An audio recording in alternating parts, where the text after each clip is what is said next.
Bismillahirrahmanirrahim. Türkiye genelinde resmi ve özel 426 huzurevinde yaklaşık 30 bin yaşlımız bir yıla yakındır karantina sürecini yaşamaya devam etmektedir. Salgına bağlı olarak yüksek risk grubunda yer alan yaşlılarımızın korunması, gerekli maddi desteğin sağlanması ve manevi rehberlik programlarının düzenlenmesi büyük önem arz etmektedir. Ancak huzurevlerinin ve bakım merkezlerinin inşası ve yaygınlaşması bir övünç vesilesi değil, aslında toplumsal değerlerimizden uzaklaştığımızın göstergesidir. Yaşlı anne ve babalarına sahip çıkamayan evlatların artmış olması çok acı vericidir. Aile yapımızın bütün bileşenleriyle birlikte yaşlılarımızın asıl olması gerektiği yerde, yani aile içerisinde korunmasını sağlayacak aile odaklı bir sosyal hizmet modeline ve aileyi daha güçlü, daha işlevsel kılacak projelere ihtiyaç vardır. Yaşlı bireylerin bakımının aile üyeleri tarafından yapılması için gerekli teşvik ve destek sağlanmalıdır. Toplumsal bilinç düzeyini artırmak adına eğitimin tüm kademelerinde aile kurumunun ve büyüklerimize sahip çıkmanın önemi müfredata yerleştirilmelidir. Unutulmamalıdır ki yaşlılarımız ancak aile ortamında huzur bulabilirler. Şefkat ve merhametten yoksun, evlat hasreti çekilen evlerde asla huzur olamaz. Yaşlıların huzur evine, çocukların ıslah evlerine, kadınların ise sığınma evlerine yerleştirdiği bir toplumsal düzenin bizim medeniyetimizde yeri olmadığı gibi aile kurumunun yok olması anlamına gelmektedir. Son bir yılda temel gıda fiyatlarındaki artış enflasyon oranını katlamıştır.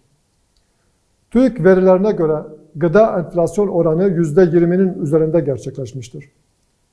Temel ihtiyaç maddelerinin raf fiyatlarındaki aşırı artışlar bu alanda gerçekçi tedbirler almayı zorunlu hale getirmiştir. Bu bağlamda sadece market ve pazarlar gibi perakendecilere odaklanarak etiket avcılığına çıkmak ya da sınırlı sayıda tanzim satış noktaları oluşturmak günü kurtarmaya yöneliktir. Piyasa fırsatçılarıyla mücadele rutin bir uygulama olsa da esas kalıcı tedbir, talebi karşılayabilecek kadar üretim gerçekleştirmekle olur.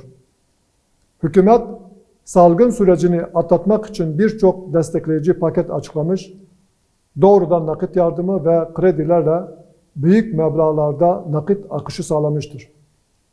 Ancak bu destekler üretimden çok tüketime gitmektedir.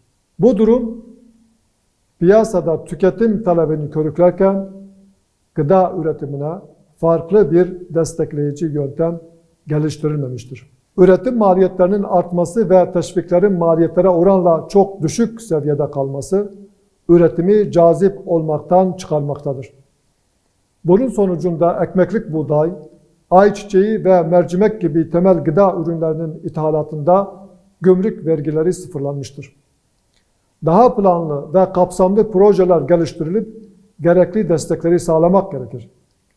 Yeterli üretim için maliyetler düşürülmeli, desteklerde artışlara gidilmelidir. Destek paketlerinin yönü üretim faaliyetlerine kanalize edilmelidir. Üreticinin elinden alınan ürün fiyatı ile tüketiciye yansıyan fiyatlar arasındaki derin uçurum mutlaka giderilmelidir. Uluslararası Şeffaflık Örgütü'nün açıkladığı 2020 yılı yolsuzluk algı endeksinde Türkiye 40 puanla 86. sırada yer almış ve Avrupa ülkeleri arasında son sıraya yerleşmiştir.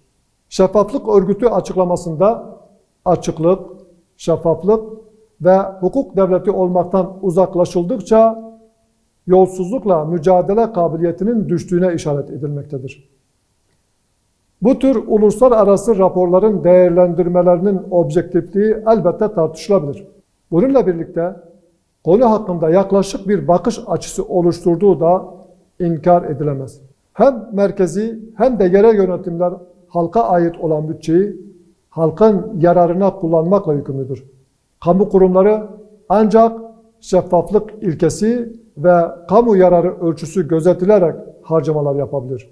Gelir gider dengesini gözetme, adaleti koruma ve israftan kaçınma bu yükümlülüğü yerine getirmenin temel prensipleridir. Ancak kamu kurumlarının israftan sakınmadığı, devletin halk ile empati kurmak ve kriz ile mücadele adına kendi harcamalarından tasarruf etmeyi aklına bile getirmediği görülmektedir. Sayıştay raporları birçok kamu kurumunun ölçüsüz harcamalarını gözler önüne sermektedir. Herkese açık olması gereken ihaleler ve ihaleleri alan holdingler hususu tartışma konusu olmaya devam etmektedir. Oysa hükümet halk adına harcadığı her bir liranın sadece emanetçisidir.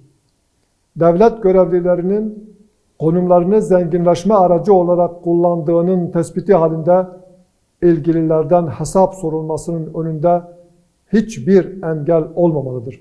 Kamu kaynaklarının peşkeş çekilmesine ve birilerinin zenginlik kapısı haline gelmesine asla müsaade edilmemelidir.